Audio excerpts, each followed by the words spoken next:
बऱ्याचदा आपण अशा काही गोष्टी ज्या की आपण आपल्या घरच्या लोकांशीही शेअर करत नाही, घरच्या लोकांशीही बोलत नाही, पण त्या व्यक्तीशी मनमोकळेपणाने या विषयावर आपण बोलतो, आपल्या गोष्टींचा आपण त्याचा सल्ला घेतो आणि बऱ्याच वेळा तो सल्लाही आपल्याला जीवनामध्ये उभं राहण्यासाठी फार मदत करतो. मैत्री हे फार प्रेमाचं, आनंदाचं नातं आहे.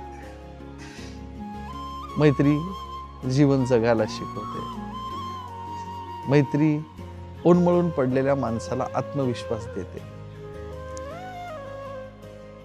मी खूपदा ऑब्झर्व केलंय, आपल्यासोबत काही जर चांगली वाईट गोष्ट घडली तर जीवनभर ठीक आहे, आपण आपल्या कुटुंबाशी, आपल्या या पालकांशी, आपल्या जी काही रक्ताची नाती आहेत त्यांच्याशी आपण, मला नाही माहिती आपण त्यांच्याशी शेअर करतो नाही करत, पण जोपर्यंत आपल्याला असलेला मित्र किंवा मैत्रीण जे आपल्याला खरे वाटतात, जे खरे आहेत, त्यांच्यासोबत जेव्हा आपण ह्या गोष्टी शेअर करतो, त्यांच्याशी बोलतो, तेव्हा आपल्याला खरंच मनमुराद आनंद मिळतो.